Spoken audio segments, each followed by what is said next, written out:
여러분 안녕하십니까? 김혜영의 뉴스공감 김혜영 기자입니다. 이태원 참사와 오송 지하차도 참사, 그리고 최근 잇따르고 있는 칼부림 사건까지 충격적인 참사 앞에서 정부가 보여준 대처는 미흡했고 피해자들은 절망했습니다.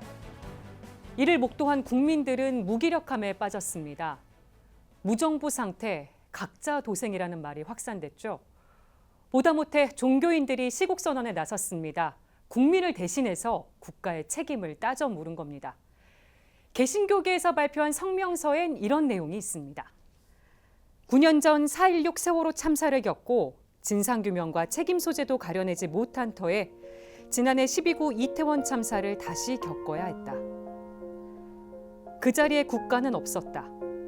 아니, 국가는 참사를 사고로, 희생자를 사망자로 부르며 근조 없는 리본으로 억울한 이들을 조롱했다. 천벌을 받을 일이다.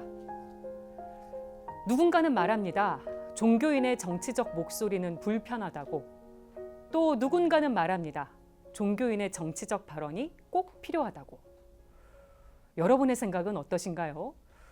오늘 김혜영의 뉴스공감은 성직자와 정치, 이 두 단어에 담긴 의미를 짚어보고 연결고리를 찾아볼까 합니다.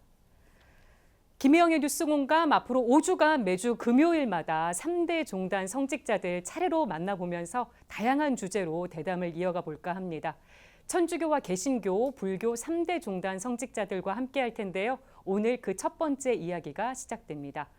교회개혁 실천연대 고문이신 방인성 목사님, 그리고 시국법회 야단법석 대변인이신 진호 스님, 또 천주교 대전교구 정의평화위원장이신 김용태 신부님, 이렇게 세 분 모시고 오늘 성직자와 정치, 또 정치 참여에 대한 성직자들의 입장, 의견 한번 들어보는 시간 갖겠습니다. 김혜영의 뉴스공감 3대 종단 특별 대담, 오늘 첫 번째 이야기 시작할 텐데요. 방송이 사전 녹화로 진행된다는 점 미리 알려드리겠습니다. 방송 내용에 대한 의견은 100원의 유료 문자 샵 1053이나 CPBC빵 애플리케이션으로 남겨주시면 되겠습니다. 그러면 9월 8일 금요일 김혜영의 뉴스공감 3대 종단 특별대담 첫 번째 이야기 지금 시작합니다. 자, 제 옆에 계신 순서대로 소개를 해드리겠습니다. 교회개혁 실천연대 고문이신 방인성 목사님 나오셨습니다. 어서 오십시오. 반갑습니다. 네, 오랜만에 뵙고요. 그리고 불교계를 대표해서 시국법회 야단법석 대변인이신 진호 스님 모셨습니다. 안녕하세요. 반갑습니다. 네, 그리고 천주교 대전교구 정의평화위원장이신 김용태 신부님도 모셨습니다. 네, 반갑습니다. 네.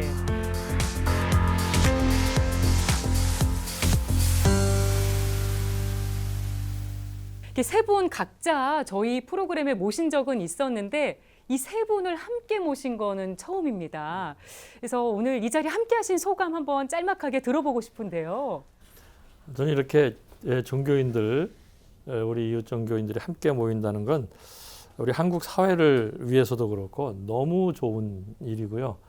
저는 사실 우리 신부님이나 스님 정말 존경하고 사랑하고, 감히 제가 개신교, 개독교 목소리를 듣는 이런 그 목사로서 부끄러운 마음과 반가운 마음을 갖습니다. 와. 네.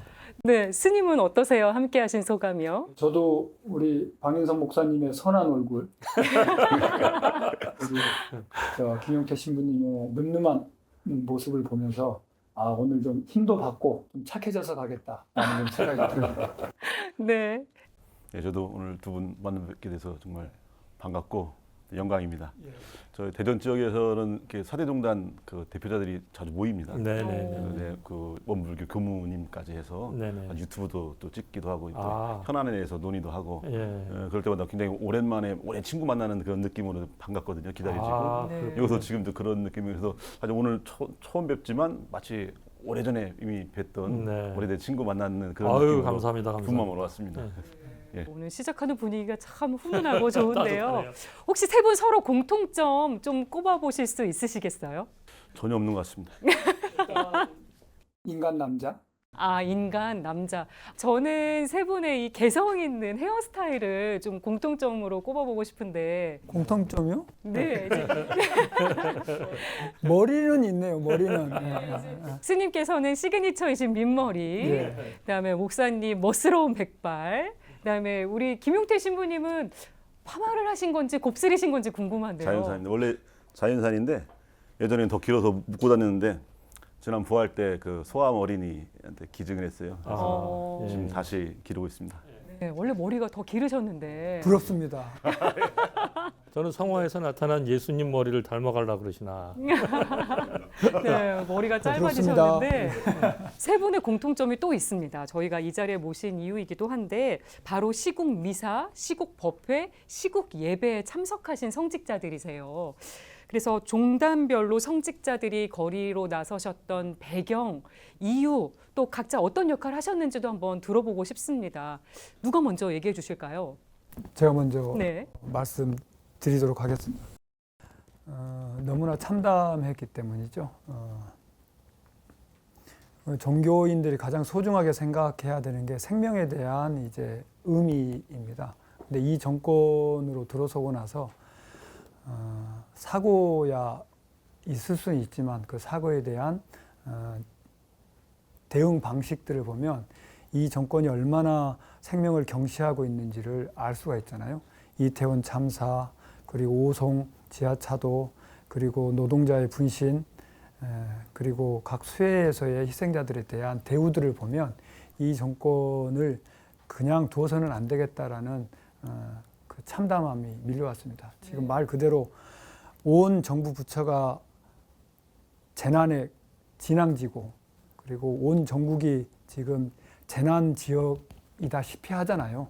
신부님 시국 미사 주례하기도 하셨잖아요. 아마 예전에 그 3.1운동 때 왜 태극기를 들고 이렇게 거리로 쏟아져 나왔는가. 그 느낌, 그 심정 같아요. 그냥 방에서만 혹은 뭐 벽돌로 지어진 성당에서만 머물 수 없는 밖으로 뛰쳐나와서 외칠 수밖에 없는. 더구나 요즘의 양상을 보면 뭐 민주화 운동 차원이 아니라 독립운동을 해야 하는 그런 지금 처지가 됐습니다. 그래서 그런 또 그런 답답함으로 세상을 향해 외치는 그런 또 심정으로 또 같이 미사와 기도를 한 거고 더불어 또 저희가 이제 주님으로 모신 예수님의 활동 주무대가 거리입니다. 예, 그냥 물론 성전이나 회당에서 가르치기도 했지만 주로 활동하신 게 이제 거리죠. 마찬가지로 교회도 세상을 향해 나가서 세상을 향해 외치는 거기 때문에 신자들의 본당살이에만 매여 있는 교회가 아니라 세상살이에 관심을 갖고 세상에서 이루어지는 일들을 바라보고 거기에서 무엇이 옳고 무엇이 그른지를 이야기하고 또 공정하지 못하고 의롭지 못한 것들과 함께 맞서 싸우고 하는 이것들이 저희들의 본분이기 때문에 당연히 더군다나 또 요즘 같은 시국에서는 밖으로 나갈 수밖에 없는 거죠. 그리고 외칠 수밖에 없습니다. 목사님은 시국 선언 가장 먼저 하신 목사님들 중에 한 분이세요.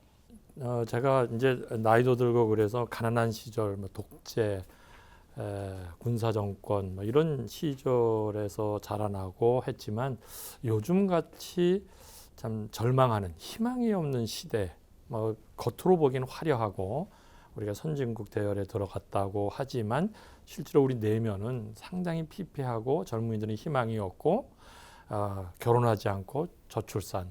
그런데다가 정치권은 너무 무기력하고 독단적이고 오히려 제가 경험했던 어떤 그런 그 정치 상황보다 훨씬 폭력적인 이런 시대가 아닌가 이렇게 생각을 해서 저는 뭐 3대째 목사로서 가장 중요하게 생각하는 것이 하나님이 세상을 이처럼 사랑하사 독생자를 주셨으니 요한복음 3장 16절이거든요. 하나님은 세상을 이처럼 자기 하나밖에 없는 아들을 내어주실 정도로 사랑했는데 종교인들, 우리 개신교, 교회는 세상을 사랑하지 않아요. 세상을 등지고 외면하고 오히려 정치 권력에 아부하고 뭐 이런 행태를 보이는 이런 시대를 살아가면서 또 종교인으로 살아가면서 이건 아니다. 내가 종교인이라면 특별히 목사라면 정말 하나님이 세상을 사랑하셨던 것처럼 사랑하는 마음을 갖고 이 땅을 바라보면서 울부짖고 고통당하고 억압받고 신음하는 사람들을 위한 위로자가 되어야 되지 않을까. 정의를 외치는 목사가 되어야 되지 않을까 이런 생각에서 뭐 종교인이라면 안 나설 수 없죠. 이런 상황에서 이런 시대에서. 아니 훈훈했던 분위기가 갑자기 너무나 진지해졌습니다. 아니 우리 많이 진지합니다. 아니 근데 혹시 만나셨던 시민이나 국민들 분들 중에 기억나는 분들이 있으신지도 한번 들어보고 싶습니다. 목사님부터 한번 얘기해 주실까요? 예, 뭐 아주 많은 사람들의 이야기를 듣죠. 예, 어떤 젊은이가 이렇게 돈의 힘이 셉니까? 라는 이야기를 하더라고요. 돈에 의해서 우리 사람들의 이런 그 인권 또 우리 존엄성이 평가되고 한다는 것, 종교도 굴복했다는 것, 교회도 정치권도 결국에는 돈 노름을 하고 있고 국회의원들 다 보니까 뭐 어마어마한 부자들이고 그런데 자기는 아무리 땀 흘려 일을 해도 집 한 칸 장만하지 못하는 이런 시대. 이게 돈이 너무 돈에 의한 세상이 됐고 돈 없는 사람은 더더욱이 힘없는 사람이 된다. 그 말에 저는 너무 가슴이 아팠고 교회가 돈에 굴복했다는 이 말에 가슴을 쳤습니다. 수님은 기억나는 시민분 계세요? 저희가 처음으로 야단 법석을 한 곳이 서울이었고 그 다음 행선지가 이제 대구였습니다. 예. 일각에서 얘기하는 보수의 심장에서 저희가 첫 야단 법석을 했는데 대구 가자마자 저희 야단 법석이 명품 법회가 됐습니다. 원래 명품은 짝퉁이 나와야 명품이 되잖아요. 예. 그래서 저희가 동성로에서 야단 법석을 하는데 직선거리 한 100m도 안 됐을 거예요. 거기에서 반대 집회가 열렸었거든요. 국회의원 2명이나 이제 참가하는 물론 국힘당 쪽 국회의원들이 예. 참가하는 이제 학생들하고 저한테 이렇게 삿대질을 하면서 욕을 하는데 제가 굉장히 감동을 한 게 그 대구 지역의 대학생들 4명이었는데 가슴을 이렇게 슥 앞으로 내밀면서 그 어른들하고 제 사이를 딱 가로막으면서 보호를 해주는 거예요. 학생들이 예. 대구에서 그 연약해 보이는 대학생들 같았거든요. 이제 그런데 그러면서 경찰을 이렇게 손가락으로 부르는 거예요. 이렇게 경찰을. 그러더니 이 사람 봐라 이렇게 정당한 집회를 방해하고 있으니까 당신들 뭐하냐 이 사람들 빨리 거기서 처리를 해달라라고 경찰을 불러서 얘기를 하더라고요. 와. 제가 깜짝 놀랐어요. 아 맞아. 우리의 대한민국 국민의 정당한 권리가 집회 시위의 자유가 있었지. 그거를 경찰들을 통해서 시켜야지. 네. 라는 걸 제가 그 대구의 학생들한테 배웠어요. 그래서 그러셨군요. 깜짝 놀랐습니다. 그래서 아 우리 진짜 젊은 학생들이 어리기만 봤었는데 그리고 요즘에는 MZ세대라 그렇고 개인주의화 됐다고 생각을 했는데 그렇게 정당하게 자기 목소리를 내더라고요. 네. 그래서 아 그 어른들한테 기한 죽는 모습에서도 제가 감동을 받았지만 본인의 권리에 대해서 정당하게 저 사람들 우리 집회 방해하고 있으니까 경찰 당신들이 이 나의 정당한 권리를 보호해줘야 된다라고 당당하게 얘기하는 모습을 보면서 아 대한민국이 진짜 아직도 희망이 있구나라는 생각을 했습니다. 그래서 굉장히 기억에 남아요. 그러셨고요. 신부님은 어떤 분들 얘기가 기억나세요? 시국 미사, 뭐 시국 기도회나 이렇게 하게 되거나 또 뭐 어떤 발언이나 강론을 이렇게 하게 되면 다양한 풍경들이 이제 펼쳐집니다. 네.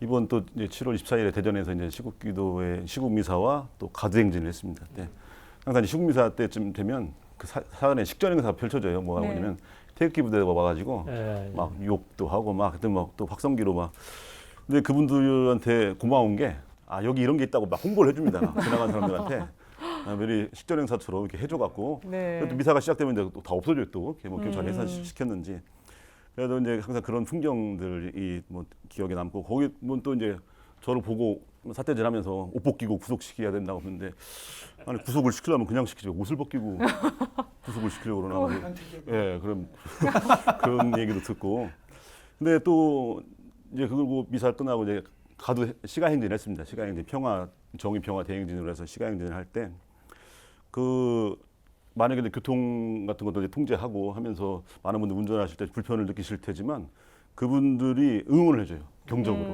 예, 응원해주고 또 많은 분들이 함께 응원해주고 예전에 박근혜 탄핵 때는 그때는 좀 많은 분들이 뭐 지나가다가 2, 3말씀 하고 삿대질도 하고 그랬는데 이번은 그때보다 좀 오히려 지지하는 분들이 더 많은 느낌이 들고요. 그러셨어요. 예, 그 다음에 더 특별했던 것은 시가행진을 할 때 대전 중부경찰서 경찰관님들께 정말 감사드리는데 정말 잘 해주셨어요.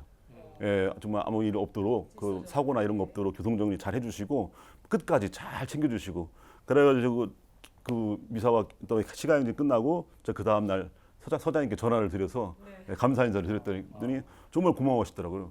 세 분 말씀 듣다 보니까 종교인의 삶도 녹록하지만은 않겠구나 이런 생각이 드는데요. 세 분에게 정치란 어떤 의미로 또 다가오시는지 한번 들어보고 싶은데 왜냐하면 이렇게 신중하게 생각해서 또 걸어오신 종교인의 삶에서 또 이 세 분이 하고 계신 행보 속에 정치의 의미도 한번 여쭤보고 싶습니다. 그 정치는 무슨 그 우리가 종교와 정치가 이렇게 분리된 건 아니고 정치는 그냥 삶이죠. 삶에서 항상 있어야 되는 일이죠. 뭐 가정에서도 우리가 어떤 삶의 어떤 형태가 있기 때문에 우리 인간은 또 정치적인 동물이고요. 그래서 정치를 떠날 수 없다고 저는 생각을 합니다. 단 종교인이 정치를 말할 때 정치 권력을 탐하는 것이냐 아니면 우리의 인간의 삶에 대해서 관심을 갖고 그런 삶이 규모 있게 정의롭게 공정하게 행해지고 있는가를 종교인은 그 책임을 갖고 들여다보고 또 외쳐야 되는 어떤 의무가 있죠. 종교라면. 저는 평화의 길이라고 생각을 합니다. 그러니까 피스메이킹. 우리 저 예전 영화 중에 동막골이라는 영화 있잖아요. 예. 거기에서 촌장님한테 물어봐요. 이렇게 별로 갖고 있지도 않은 동네가 왜 이렇게 평화롭고 화목합니까? 그랬더니 촌장님이 딱 그러시죠. 골고루 잘 먹여야 돼. 그게 정말로 모든 사람들에게 평화롭게 평등하게 먹여주는 것, 그게 평화거든요. 그게 정치라고 생각을 합니다. 평화가 정치다. 신부님은 정치 뭐라고 생각하세요? 정치의 원래 본질은 하나님께 세상을 다스리시는 거. 네. 이것을 우리에게 위임해 주신 거죠, 사람에게. 예, 그리고 창세기에 나오는 이야기들이 다 그겁니다. 아담과 하와에게 예. 위임해 준 거. 그래서 우리가 정치를 한다는 것은 아까 목사님도 말씀하셨지만 사실 우리 가장 인간이라면 모두가 다 정치적인 인간이고 삶의 본질입니다. 누구나 다 정치를 하는 거죠. 다만 직업 정치인들에게 이제 국가라고 하는 덩어리 너무 크니까 우리가 뭐 이 다스림이라고 하는 건 한 가정이나 학교나 무슨 조직 안에서 있을 수 있지만 그건 뭐 작은 단위니까. 근데 국가라고 하는 단위 너무 크니까 그것만 전문적으로 한 전문 정치인들이 이제 직업 정치인들이 필요했던 거죠. 그들에게 이제 정치의 주체는 국민인데 시민들인데 그들이 위임을 해준 겁니다. 예, 그럴 수 있는 권력도 부여해주고 그래서 예. 서로 간에 이해가 충돌될 때 그것을 정리를 해줄 수 있고 하는 사실 이것은 본질적으로 근본적으로는 하느님이 세상을 다스리는 모습이고 이걸 인간에게 위임해 주셨고 그러면 우리들이 다시 그것을 직업 정치인들에게 위임해 준 건데 그렇기 때문에 정치를 종교는 정치 관여하지 말라라고 하는 건 사실 그건 말이 안 되는 거죠. 왜냐하면 정치 아닌 게 없어요. 그럼 이 시대 정치인들이 과연 말씀해 주신 그 의미대로 잘 하고 있다고 보십니까? 예, 전 세계 직업군 중에 가장 믿을 수 없는 직업 1위가 항상 우리나라뿐만 아니라 전 세계적으로 1위가 누구겠습니까? 정치인입니다. 네. 이것이 보여주는 것만 해도 사실 잘 하지 못한다고 있다는 건 반증이겠죠. 네. 그러면서 사실 이 잘 다스리려면 다 살리려면 이 섬김이라고 하는 것이 중요하다는 걸 우리가 주님으로 모신 예수님께서 우리 가르쳐 주신 건데 네. 다른 백성의 통치자들은 군림하고 세도를 부리는데 너희는 그래서는 안 된다. 섬겨야 된다.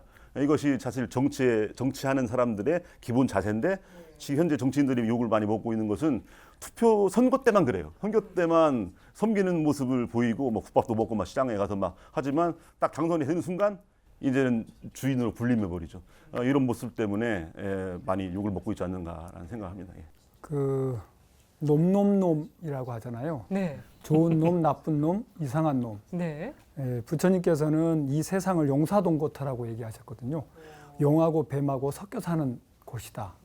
그러니까 중생들에게 필요한 비를 때맞춰 내리게 하는 용, 그리고 사람들을 갈라치게 하고, 그리고 탄압하는 독리를 품고 있는 뱀, 그리고 입으로 방구를 끼는 이제 말미잘 같은 이제 이무기 같은 놈들이 다 섞여 있는 곳이라고 말씀하셨거든요. 예.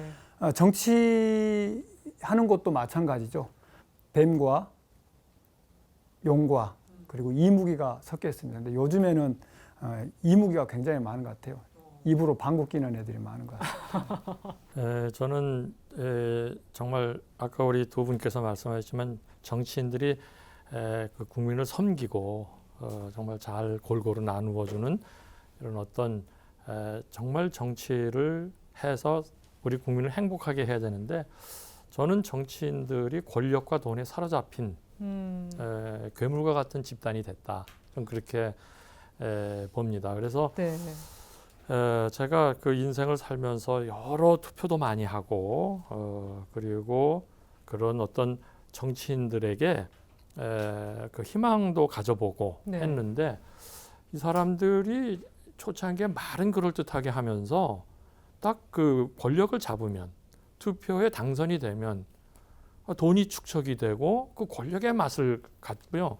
자기 밥그릇 지키려고 그냥 서로 당들끼리 싸우고 국민을 기만하고 해서 저는 이 정말 한번 대변혁이 일어나서 정치에 한번 그런 어떤 변혁적인 사건이 혁명적인 사건이 일어나지 않고는 저는 우리 지금 현재 정치인들에게 희망이 없다. 저는 그렇게 봐요. 그러니까 돈과 권력에 여야를 막론하고 다 사로잡혔고 이 그 밥그릇을 챙기려고 합니다. 이제 바로 총선이 이제 다가올 텐데 그렇습니다. 다들 그런 혈안이에요. 진짜 이 척박한 현 시국에 사실은 잘 찾아보면 때 맞춰서 내리는 비처럼 단비 같은 네. 그러니까 비를 내리게 하는 용 같은 그 정치인들도 있더라고요. 없지는 않아요. 우리가 잘 고르면 그리고 잘 키우면 또 그런 분들에게 힘을 주지 않을까라는 생각이 좀 들어져요. 네. 그 용도 비를 내리려면 하늘로 올라가야 되는데 그러려면 바람이 필요합니다. 우리의 바람들이 깨어있는 국민들의 바람이 그 용들이 하늘을 날 수 있는 바람을 만들어줄 수 있을 것 같아요. 그러려면요, 우리 종교인들이 눈을 부릅뜨고 용기를 갖고 정치인들을 혼쭐을 내야 돼요. 근데 우리 종교인들이 권위가 제대로 없는 것 같아. 착한 목사님이 갑자기 눈을 부릅뜨시니까 많이 무서워. 아니요. 이렇게 정치에 대해서 따끔한 얘기 많이 해주셨는데요. 이게 신부님들이 해주시는 정치에 관한 발언이나 또 활동하는 이렇게 하시는 모습들에 대해서 우리 국민들, 시민들은 어떻게 생각하고 있는지 저희가 거리에서 한번 들어봤거든요. 한번 얘기 들어보고 오겠습니다. 김정아 기자. 저는 지금 명동에 나와 있습니다. 시민들에게 종교인의 정치 참여에 대해서 물어봤습니다. 종교인들이 너무 한쪽으로 편향적으로 생각하는 거를 본인의 생각이 참이라고 생각하고 신자들한테 말하는 게 그거는 좀 잘못됐다고 생각이 들어요. 종교인의 정치 참여에 대해서 어떻게 생각하시나요? 종교인이 정치 참여하는 것도 자유다, 개인의 자유. 그렇지만 다만 이제 우려되는 거는 이제 어떤 종교인들은 또 이런 영향력이 좀 있을 수 있잖아요. 그래서 그런 부분에 있어서는 자유기는 하지만 조금 조심할 필요는 있지 않을까라는 생각을 합니다. 사회가 도덕적으로 높이 타락했을 때도 종교는 한마디쯤 하는 것은 괜찮다고 생각합니다. 반드시 해야 됩니다. 정말로 크게 잘못됐을 때는 이것이 잘못됐다고 말해 주어야 참 종교가 아닐까요? 시민들에게 종교인의 정치 참여에 대한 의견 들어봤습니다. 정말 다양했는데요. 영향력이 있는 종교인의 경우엔 조금 더 조심스러워야 한다는 의견도 있었습니다. 지금 스튜디오에 계신 세 분 모두 영향력이 막강하신데 이 부분 어떻게 생각하시나요? 네, 보도국 똑순이 김정아 기자였습니다. 이게 종교인들의 정치 참여 활동에 대해서 시민들의 생각이 엇갈린 모습 어떻게 보셨는지 궁금합니다. 한마디씩 좀 해주실까요? 제가 이렇게 목회를 오래 해서 다들 일리가 있는 말씀들이죠. 예. 그런데 이제 한 가지 저는 그 종교인들의 정치 참여에서 부정적으로 생각하시는 분들이 꽤 많이 있어요. 네. 그런데 그것은 저는 교회의 가르침이 좀 잘못됐다. 저는 그렇게 봅니다. 그래서 교회는 왜 있느냐? 이웃을 위해서 있고 세상을 위해서 있습니다. 교회가 이 세상의 그런 절망 또 아픔 그리고 고통에 대해서 끌어안는 이런 모습이 있어야 되는데 마치 이제 교회는 그 세상과 등을 지고 나 혼자 예수 잘 믿다가 천국 가면 된다. 뭐 이런 가르침을 교회에서 하기 때문에 결국 그 교회 안 다니시는 그런 분들이 볼 때 저 교회는 왜 있나? 자기네들끼리 좋자고 있나? 자기네들이 복 받고 그리고 천국까지 간다 그러네 하면서 어떤 그 교회에 대해서 이상하게 생각하고 또는 그 동네에 아주 여러 교회가 있지만 그들이 도대체 이 동네를 위해서 또 우리 사회를 위해서 무엇을 해주느냐라는 그런 질문 앞에는 오히려 그런 사람들이 배신을 느끼죠. 예, 그래서 저는 그게 좀 안타깝고요. 네. 그 다시 한번 부탁드리는데 종교는 특별히 교회는 이 세상을 위해서 있습니다. 우리 목회자들이 종교인들이 적극적으로 이 세상에 희망이 되고 잘못된 것에 대한 예언자적 목소리, 특별히 정치인들이 폭력적으로 국민을 섬기지 않고 자기 밥그릇만 챙기는 그런 모습에 따끔한 일침을 가해야 되는 게 우리 종교인들의 자세입니다. 천하의 부처님이나 그리고 독생자이신 예수님도 정치적으로 탄압받으셨고 또 신자들 그리고 가까운 사람으로부터 비난을 받았었잖아요. 그런데 제가 제 자신을 보면 그분들보다 공덕을 많이 지은 것도 하나도 없고 복덕이 뛰어나지도 않거든요. 당연히 거리로 나섰을 때 그런 비난 그리고 비판 그리고 욕먹을 것은 각오를 했었고 당연하다는 생각이 들어집니다. 그럼에도 불구하고 우리의 목소리를 나라도 안 내면 안 되겠다라는 생각, 지금이 아니면 안 되겠다라는 생각에 나선 것이지 욕 먹는 것이 싫어서 아니면 칭찬받고 싶어서 나선 건 아닙니다. 네. 일단은 아까 목사님도 말씀하셨지만 또 교회 지도자들의 어떤 그런 잘못도 많이 큽니다. 교회가 사실 세상에서 모여드는 곳이 아니라 세상을 향해서 파견되는 곳이거든요. 네. 근데 그동안은 모여드는 곳으로서 작용을 했어요. 사실은 파견되는 곳인데 세상을 향해 나아가는. 근데 그런 면에서 보면 우리 교회의 잘못이 있죠. 근데 또 사회 전반적인 분위기 안에서도 우리가 독재 정권 시절을 많이 거쳐왔기 때문에 독재 정권은 특징이 있죠. 시민들의 정치 참여를 너무 싫어합니다. 자기 독재를 해야 되니까. 그런 분위기 안에서 뭔가 정치 참여한다는 것 자체가 터부시됐던 그런 분위기였고 그런 것들이 특히 더 종교인들은 혹은 뭐 그리스도인들은 뭐 더 이게 종교를 가진 사람들은 정치 참여 안 된다라고 하는 그 분위기 안에서 더더욱 또 그래 왔던 건데 네. 하나님의 사랑을 이야기합니다. 근데 사랑은 전 딱 두 가지로 요약될 수 있을 것 같아요. 하나는 예를 들어 빵이 있으면 가난한 사람에게 빵을 주는 거 이게 거저주는 사랑인데 갚아주는 사랑이라는 게 있습니다. 갚아주는 사랑. 거저주는 사람과 갚아주는 사람. 갚아주는 사람 뭐냐면 이 사람의 빵을 부당하게 훔쳐가거나 뺏어가는 사람이 있어요. 혹은 줘야 할 빵을 안 주는 사람들. 그 사람들에게 왜 빵을 뺏어가냐, 뺏지 말라. 혹은 왜 줘야 할 걸 안 주냐라고 이걸 맞서는 거. 이게 중요합니다. 이게 갚아주는 사랑이거든요. 그래서 거저주는 사랑은 쉬운 말로 요즘 말로는 사회복지라고 얘기하고 갚아주는 사랑은 사회정의라고 얘기합니다. 결국은 사랑은 두 가지예요. 사회복지와 사회정의. 빵을 주는 것과 또 빵을 뺏어가지 못하도록 하는 거. 그런데 브라질에 돔 헬더 까마라 대주교님이 돌아가셨는데 그 가난한 아이들의 성자라고 불리는 그분께서 뭐라고 하셨냐면 내가 가난한 사람들에게 빵을 주면 나를 성인이라고 불렀다. 성인이라고. 근데 그 사람들에게 여러분 왜 빵이 없습니까? 라고 물어보니까 나보고 빨갱이라고 하더라. 예. 이게 일반적인 이 교회에 대한 인식이죠. 네. 그래서 사실 더 적극적으로 교회는 정치에 관여하고 참여하고 해야 되는데 이런 사회 분위기 안에서 그것을 몰이해 잘못된 이해가 많이 있고 물론 거기에는 우리 교회 지도자들이 그동안에 가져왔던 잘못된 이런 좀 사목의 방식들 그냥 교회가 지하 벙커처럼 밖은 막 전쟁터인데 밖으로 나가지 않고 여기로 들어와, 여기는 안전해, 이런 식으로 교회를 숨어 들어오는 곳으로 그렇게 많이 그런 식의 교회 운영을 했던 그런 잘못도 있지 않은가 생각합니다. 종교인의 정치 참여에 대해서 세 분의 답변을 듣다 보니까 더 확고하신 소신을 더 읽게 됩니다. 그래서 뉴스를 전해오고 있는 제가 이제 한번 세 분을 평가할 수 있는 시간을 가져봤으면 하는데요. 이제 평가가 궁금하시다면 이어지는 2부도 함께해 주시면 좋겠습니다. 여러분께서는 지금 김혜영의 뉴스공감 3대 종단 특별대담 함께하고 계십니다.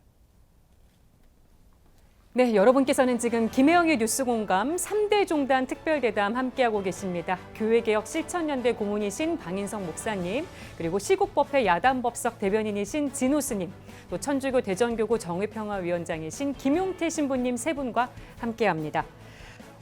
세 분이 국정 현안을 어떻게 바라보고 계실지 특히 더 궁금해지는데 아마 방송 함께하고 계신 분들도 그러시지 않을까 싶습니다. 그래서 세 분 말씀을 한번 집중적으로 들어보는 시간을 갖도록 하겠습니다.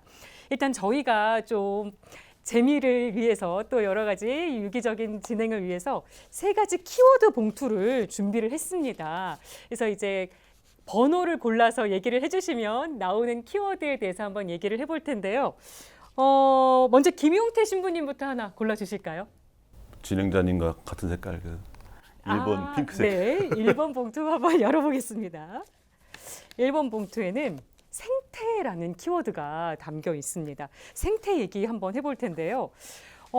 종교계가 핵발전에 반대하는 탈핵운동 비롯해서 또 4대강 사업에 반대하는 목소리도 냈었고요. 그래서 각 종교별로 생태에 대해서 어떤 가르침을 갖고 계신지 좀 들어보고 싶은데 신부님 먼저 말씀 좀 해주실까요? 부활하신 예수님께서 제자들에게 주신 사명, 마지막 유언처럼 주신 사명 중에 하나가 너희는 온 세상에 가서 모든 피조물에게 복음을 선포해라 라고 말씀하시는데, 여기서 말하는 모든 피조물은 사람만을 국한시킨 게 아니고 말 그대로 모든 피조물인데, 여기서 이제 생태와 환경의 차이를 먼저 좀 봐야 할 것 같아요. 네. 환경은 인간 중심, 그러다 보니까 다른 것들은 피조물들은 이용의 대상들입니다. 다분 인간 중심적인데, 그래서 우리는 환경이라는 차원보다는 생태라는 차원으로 더 나아갑니다. 왜냐하면 생태는 관계 중심이거든요. 그래서 모든 피조물이 다 형제, 자매가 되는 거죠. 네. 인간이 다른 것 위에서 군림하고 그걸 마음껏 이용하고 이게 아니고 함께 살아가는 겁니다. 이게 생태의 영성인데, 이 관점으로 세상을 바라보면 사실 세상 우리가 정말 이 공동의 집인 지구이고 한번 쓰고 버리는 그런 게 아니라 지속 가능한 상태로 만들어 줘야 되고 또 더불어서 함께, 그래서 필요하지 않은 것들을 함부로 훼손시키거나 그러면 안 되는 거고, 그러니까 다 형제고 자매라고 하는 그 관점 안에서 바라보고 있죠. 전님께서 서가모니 부처님으로 오시기 전에 이제 보살이었을 때 이제 12왕이라고 하시는 분으로 이렇게 환생을 하셨을 때 이야기가 있습니다. 수행을 하고 있는데 매에게 쫓긴 비둘기 한 마리가 그 보살의 12왕 보살의 품 안으로 이렇게 들어와요. 바로 이제 매가 쫓아와서 비둘기를 보았느냐라고 이제 묻죠. 네.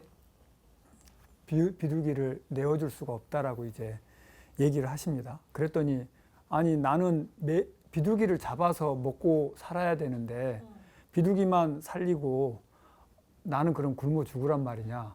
그거에 걸맞는 그러면 당신의 살을 달라라고 얘기를 해요.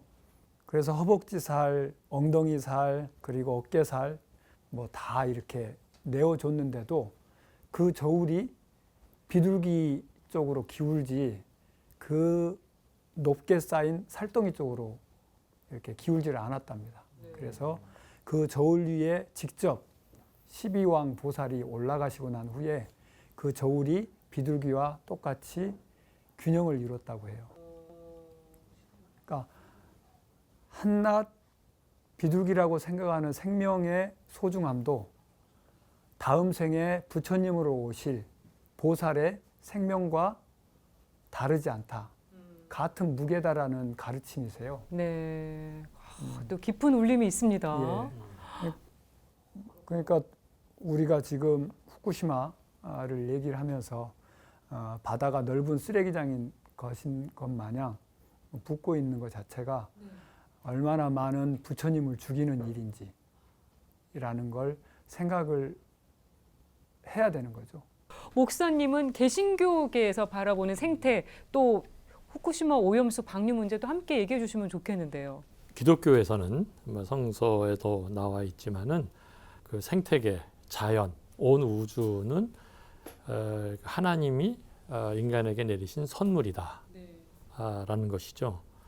그런데 이제 창세기에 너희가 생육하고 번성하고 정복하고 다스려라라는 말을 우리 인간이 특별히 기독교 신자들이 오해를 했어요. 정복하고 다스리는 걸 마음대로 사용하고 내 욕심을 채우고 이용해도 되는 것처럼 아까 우리 신부님이 얘기하셨는데 그렇게 착각을 하는데 거기 정복하고 다스리라는 말은 잘 보호하고 가꾸라는 말입니다. 그런데 후쿠시마 11년 전에 원전 사고 인재입니다. 이거 우리 인간이 반성을 해야 되는데 여기에 방사능 핵 오염수를 우리 인류의 우물에다가 붓는다고요? 이건 하나님의 심장, 하늘의 심장, 인간이 공유하게 쓰라고 했었던 이것을 갖다가 그 붓는, 이건 아주 심각한 문제입니다. 저는 그 일본이 이렇게 행하는 것을 보면서 일본은 뭐 도쿄전력이 이걸 살아남기 위해서 또는 그들은 이익 집단이 있기 때문에 뭐 사기업 아닙니까? 도쿄전력이. 그래서 이 바다에다 방류를 하려고 하는데 일본 국가는 그러면 안 됩니다. 이것은 도덕적 문제입니다. 윤리. 이웃 국가에 대한 그런 어떤 그 도덕, 규범, 윤리를 해치는 거예요. 아니 그 자기 나라의 이 핵 오염수를 모든 인류가 마시는, 인류가 함께 공유해야 되는 이 귀한 선물에 그걸 뿌려요. 근데 그걸 과학이라는 것을 얘기해요. 과학은요 항상 겸손한 인간의 자세를 갖고 발전을 향해서 가는 것입니다. 네. 과학은 완전하지 않습니다. 그래서 종교가 있는 겁니다. 과학이 대답 못하는 것에 대한 윤리 기준 도덕을 얘기하는 것, 이것이 종교계가 하는 일입니다. 신부님도 일본 오염수 방류 관련해서 목소리 많이 내고 계신 것으로 알고 있습니다. 여러 가지 문제들이 너무 확연하게 드러나잖아요. 일단 상식적으로 과학을 논하기 이전에 상식의 문제, 먼저 이 질문부터 먼저 답을 해야 되는데 이 질문에 답을 못 합니다. 왜냐하면 인체에 해롭지 않으면 먹을 수 있는 거면 니들이 먹던가 아니면 농업용수로 공업용수로 쓰던가. 근데 왜 그렇게 하지 못하는가? 이 아주 상식적인 질문에 답을 못하죠. 그리고 그렇게 위험하지 않은 거라면 왜 30년이나 시간 동안 조금씩 방류를 해야 되는가 등이 투기를 하는가 이런 것, 그러니까 상식의 문제에 답을 못하는데 거기에 과학, 알아듣기도 힘든 과학을 막 얘기합니다. 또 한 가지는 신뢰 문제죠. 네. 지금 그것에 대해서 안전하다고 얘기하는 것 데이터들이 다 일본 정부와 그다음에 도쿄전력 그리고 그 데이터를 바탕으로 얘기하는 IAEA의 뭐 보고서 요걸 통해서만 얘기하는데 신뢰할 수가 없죠 너무. 왜냐하면 이미 해양 투기를 결정해놓고 다 진행되고 있는 상황이기 때문에. 그리고 네.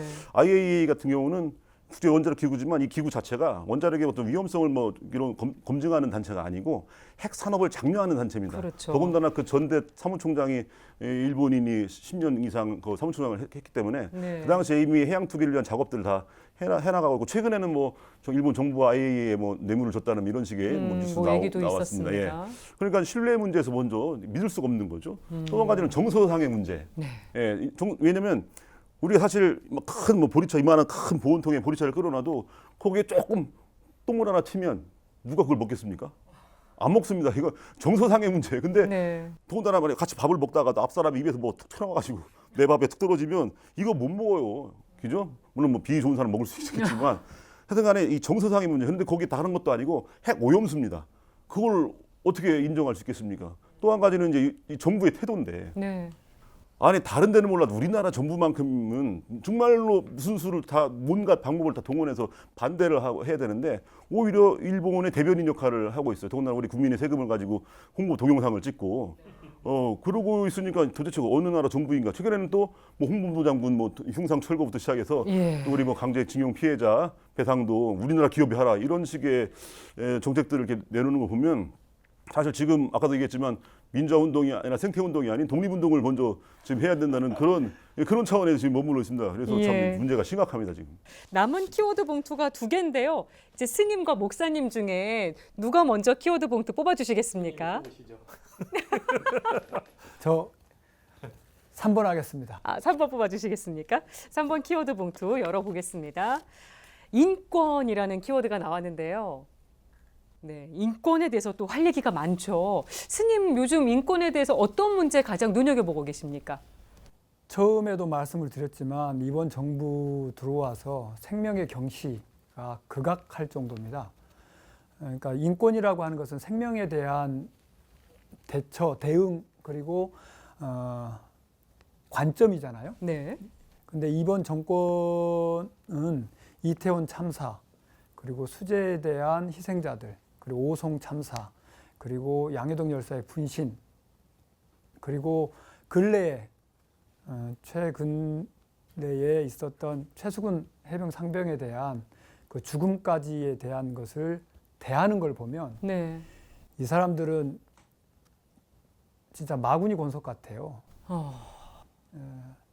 그러니까 대통령실에서 그렇게 얘기를 했다고 하죠. 이런 사건으로 사단장을 처벌하면 누가 사단장 하냐라고 얘기를 했답니다. 네.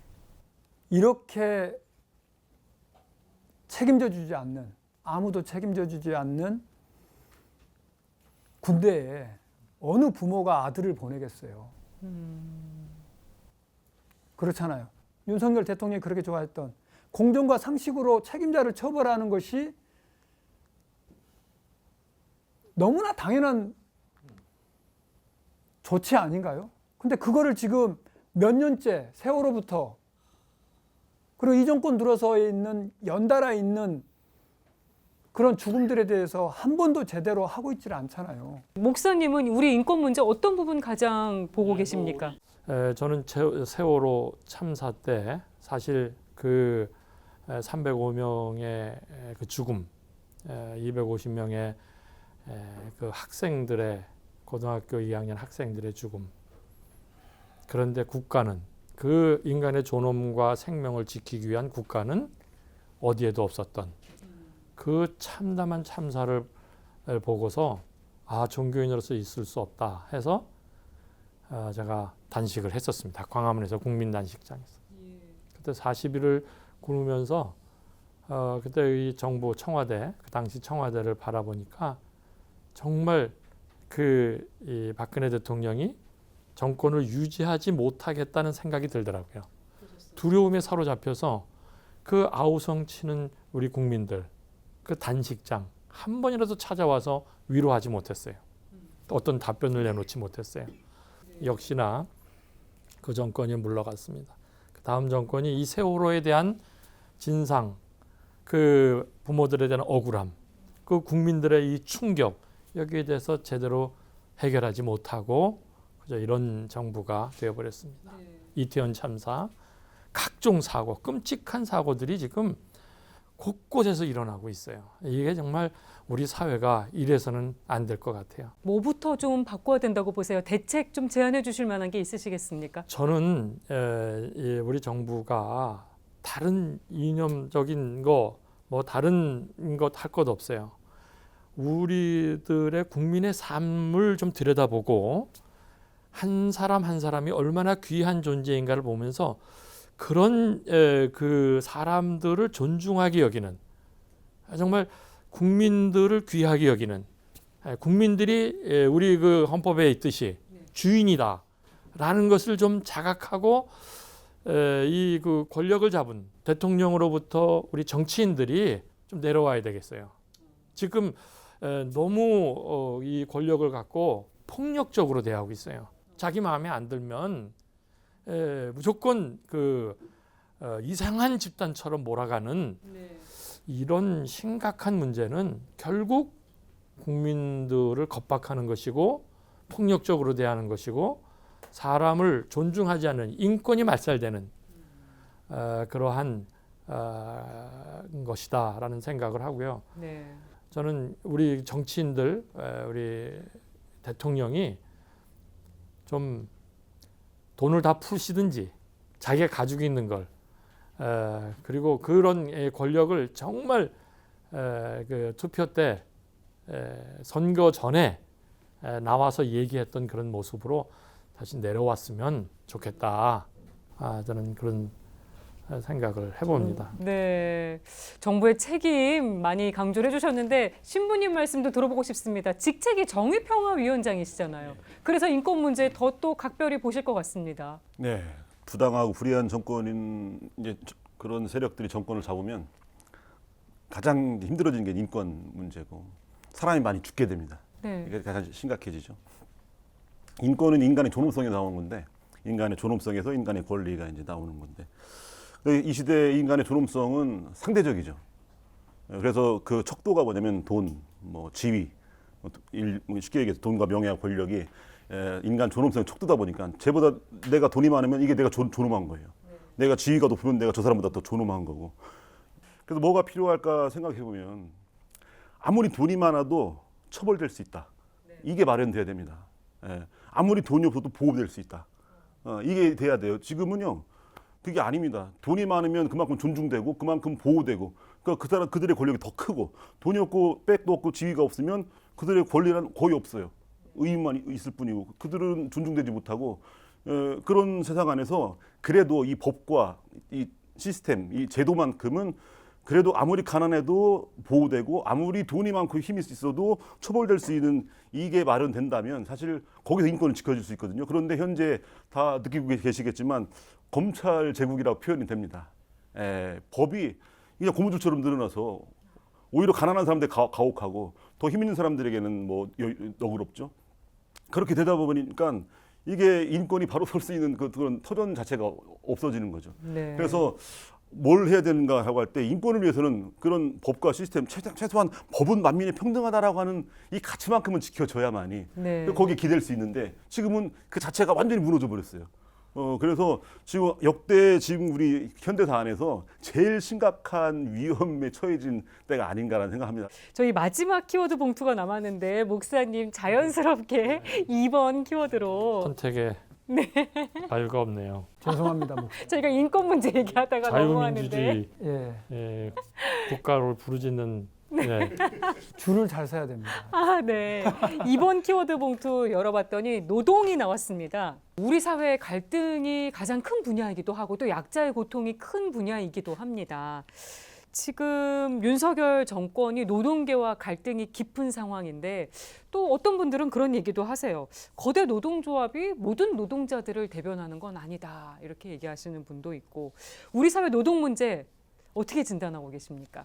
우리 사회는 그 일을 열심히 하는 생산직의 노동자들을 마치 이렇게 권력을 잡은 사람들 또는 펜을 잡은 사람들 그렇게 땀 흘려 일하는 사람들과 이렇게 구별되는 이런 이상한 사회를 지금 경험을 하고 있어요. 그 어느 때보다도 특별히 노동 현장에서 생산직 현장에서 일하고 있는 이런 사람들에 대한 존중, 대우, 그리고 법으로서의 그 정당한 보호 이런 것들이 기업에서도 제대로 아직도 안 돼 있고요. 기업에서도요.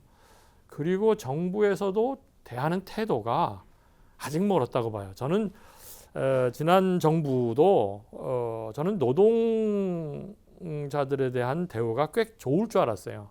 그런데 지난 정부도 한심했어요. 진보 정권에서 네, 진보 정권에서도 한심했어요. 저는 참 그때 너무 마음이 아팠어요. 그런데 이 정부 들어서는 완전히 노골적인 것 같아요. 네, 그리고 오히려 지난 정부가 뭐 제대로 못했는데도 뭐 대단히 노동자들을 뭐 이렇게 키워준 것처럼 이렇게 생각해서 그 지금 이상한 카르텔로 지금 앵커께서 말씀하셨던 노동조합들이 뭐 귀족 노동조합이지 않느냐라는 얘기를 하는데 물론 대기업의 이런 뭐 노동자들의 조합들의 그들의 좀 것이 있겠지만 저는 그것에 대한 것이 아직도 선진국의 또는 우리 그 노동자들을 대우하는 데는 못 미친다. 네. 그런데 제가 그 어제 뉴스인가요? 어제 그 데이터를 봤는데 이 노동자들이 노동 현장에서 죽어가는 이런 그 현상들이요. 이게 선진국 대열에 들어섰다고 하는 우리 이 나라에서요. 아직도 심각하게 죽어가고 있어요. 산업재해 이 말씀하시는 산업재해죠. 거죠? 예. 8월 한 달만 해도 벌써 20건이 됐다고 그래요. 하루 걸러 하루씩 이 그 노동 현장에서 그렇게 신음하며 죽음으로 당하는 이런 사람들이 이 많은 것이 지금 이 노동 현장이죠. 네. 또 그들의 죽음을 아주 가볍게 봐요. 또 뭐 이 기업주들이라든가 기업은 어떻게 해서든지 은폐해서 자기 기업의 이익을 위해서 거기에 정부는 그들 편이 돼가지고 정말 이런 그 노동의 현 상황은 인간다운 삶을 살 수 없는 우리 사회다.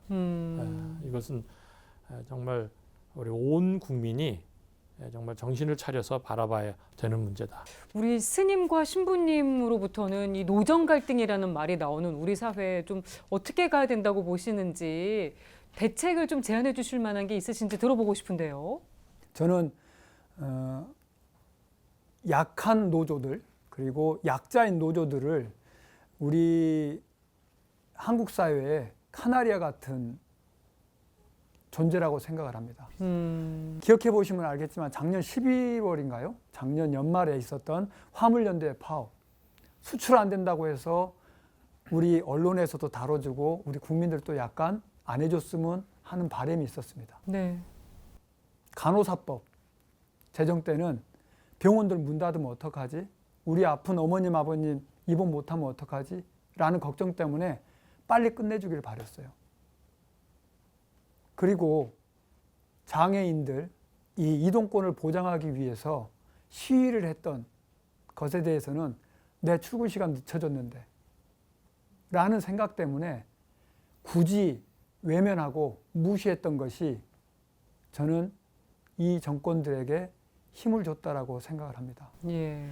이 정권에서 건설 노조를 건폭이라고 지칭을 했잖아요.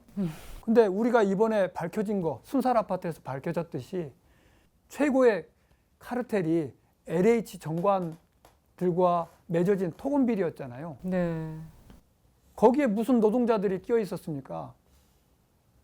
그 주차장 옥상이 무너져서 돌아가신 분들이 노동자들이에요.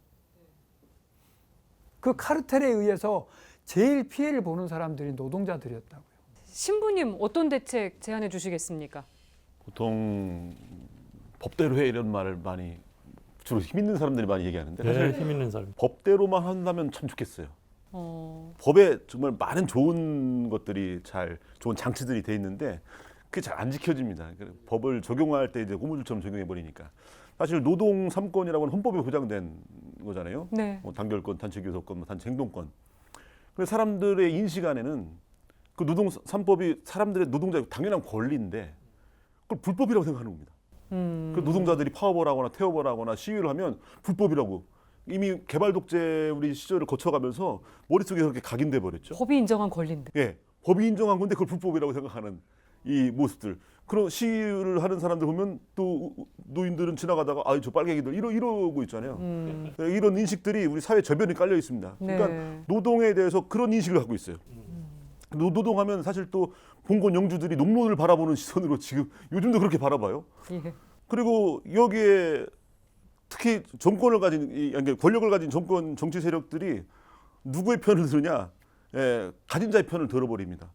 그러다 보니까 그들의 시선도 노동자들을 농노처럼 바라보는 거죠. 예. 이런 상황에서 노동의 권리가 잘 지켜질 수가 없고 그러다 보니까 노조를 건폭이라고 표현하는 이런 말들이 나오게 되는 거죠. 그래서 이런 인식부터 달리해야 되는데 사실 엄밀히 따지면 정치인들도 사실 국민들이 고용주입니다. 그들은 피고용인들이고. 예. 그러니까 그들은 노동자들이에요. 왜냐하면 여러 가지 이해가 충돌되잖아요. 그런 이해 충돌 안에서 그걸 잘 조율을 하라고 그들의 그런 권력까지 공권력까지 부여해 준 겁니다. 잘 이해 충돌을 잘 조정해서 누구 하나 뭐 피해가는 사람 없이 잘 두루두루 이롭게 하라. 우리 널리 인간을 이롭게 하라. 홍익인간 정신이지 않습니까? 예. 그렇게 하라고 우리가 이렇게 그런 힘을 준 건데 오히려 그 힘으로 산은 더 높이고 골짜기는 더 깊게 만드는 이런 사회를 만든단 말이에요. 그러다 보니까 노동자들의 당연한 권리 이런 것들이 무시되는데 그래서 사실 우리 종교계가 중요하다는 생각합니다. 역할이 왜냐하면 필요하다는 말씀이시죠. 우리 종교계만큼은 우리들이 왜 많은 사회 활동가들이나 사회 단체에서 왜 우리 종교인들에게 와서 좀 한 말씀 해주십시오 이런 말을 왜 하겠습니까? 왜냐하면 사실 우리들이 갖고 있는 유일한 무기는 순수함입니다. 예, 물론 안 순수한 게 너무 많아서 그렇지만 사실 우리가 이해관계에서 떨어질 수 있다는 거. 세상의 모든 단체들은 다 이해관계 안에서 움직여요. 사람도 그렇고. 근데 그래도 종교만큼은 그 이해관계에서 그래도 한 발자국 떨어져 있기 때문에 그들의 말이 사심이 없다라고 하는 이거 하나 때문에 그 말 때문에 사실 정부도 눈치 보기 만들 수 있는 거거든요. 네. 그래서 사실 이 상황에서 우리 종교인들의 역할이 정말 중요하다라는 생각을 합니다. 그래서 말을 잘 들어먹지 않은 뭐 정권이지만 끊임없이 그래도 말하고 또 말해야 네. 눈치라도 보게 만들지 않을까. 그러면서 조금 또 인식도 바꿔가지 않을까 생각을 합니다. 와, 세 분과 함께하면서 시간이 훌쩍 지나갔는데요. 김영의 뉴스 공감 3대 종단 특별대담 이제 마무리를 해야 될 시간입니다. 오늘 뭐 짧지 않은 시간 함께 하시면서 어떠셨는지 소감 들어보고 마무리하겠습니다. 목사님 먼저 얘기해 주실까요? 예, 뭐 오늘 이 자리에서 나온 얘기가 정말 제대로 좀 우리 사회 속에서 좀 실현이 됐으면 좋겠어요. 그리고 정치인들이 좀 귀를 기울이고 이 종교인들의 이런 사심 없는 순수한 이야기를 좀 들어줬으면 좋겠어요. 제발 정치가 지금 공권력을 가지고 있는 정부나 또는 여야 할 것 없이 정치인들이 이 권력과 부에 취하지 말고 국민을 주인으로 좀 섬겼으면 좋겠고요. 우리 국민들이 이럴 때 여태까지 우리 역사를 보면 국민들에 의해서 이 나라가 바뀌고 발전되어 왔습니다. 그리고 노동자들에 의해서 이런 부를 갖게 됐습니다. 그러니까 국민들이 투표를 정말 사심 없이 좀 해야겠다라는 생각을 하게 됩니다. 방금 얘기해 주신 신부님 말씀처럼 우리가 잘 아는 사자성어 중에 중구사금이라는 말이 있습니다. 입이 여럿이 모이면 쇠도 녹인다 라는 것입니다. 계속 얘기를 해야 돼요. 네. 그리고 강하게 얘기를 해야 되고 분명하게 얘기를 해야 됩니다. 니들 지금 잘못하고 있다. 너 똥 싼 바지다. 라고 반드시 얘기를 해줘야 됩니다. 예. 그러지 않는다고 하면 자기들이 향기를 풍기고 다니는 거라고 생각을 해요. 착각을 하고. 그래서 반드시 우리 깨어있는 시민들의 많은 입들이 정당하고 그리고 또렷하게 전달될 수 있게 나오셔서 그리고 곳곳에서 정당한 주장을 펼치셔야 된다고 생각을 합니다. 네. 예전에 그 서울 목동 열병합 발전소 75m짜리 굴뚝에서 농성을 400일 넘게 농성하는 노동자들이 있었어요. 예. 그때 그 굴뚝 밑에서 미사를 봉헌했습니다. 봉헌하러 이제 대전에서 이제 차 타고 가려고 이제 나서는데 신자분이 신부님 어디 가세요? 그러길래 저기 미사하러 갑니다. 어디로요? 그래서 저기 설명을 해줬어요. 네. 굴뚝 밑에서 미사한다. 이 추운 겨울에 왜 거기까지 가서 왜 밖에서 미사를 합니까? 그냥 여기서 하시면 되지. 그러시길래 딱 한마디 했어요. 그 사람들 죽을까 봐 가요. 죽을까 봐. 가면 미사를 하면 저 75m니까 굉장히 보이지도 않아요. 그런데 저희가 미사를 하면서 핸드폰을 켜서 이 프레쉬로 만들어요. 그래서 비춰줍니다. 이렇게. 굴뚝 위로. 네. 그러면 거기 있는 노동자들이 그 둘이 그 위에서 그걸 봐요. 그러면서 내가 혼자가 아니구나. 이걸 느끼게 돼요. 그래서 그 혹독한 추위 그리고 여름에 그 무더위 그걸 봐가면서 하루하루를 버텨요. 우리의 이런 작은 몸짓이 그 사람 그 지금 벼랑 끝에 있는 사람을 하루를 버티게 해줄 수 있는 그 힘이 된다면 그러면 얼마든지 아무리 엄동설한이나 하더라도 미사 가방 챙기고 밖으로 나갈 수 있지 않는가. 네. 이게 우리가 해야 할 몫이 아닌가라는 생각합니다. 네, 함께 하는 것의 힘, 또 목소리를 계속 내야 된다는 거 오늘 이렇게 함께 세 분과 얘기 나누면서 또 생각을, 또 중요성을 또 생각해 보게 됩니다. 김혜영의 뉴스공강 3대 종단 특별대담 오늘 첫 번째 이야기 여기까지입니다. 다음 주에는 광주에서 또 새로운 분들과 3대 종단 특별대담 이어가도록 하겠습니다. 함께해 주신 여러분 감사드리고요. 저는 다음 주 월요일 저녁 6시에 다시 찾아뵙겠습니다. 고맙습니다. 네, 감사합니다. 그렇습니다.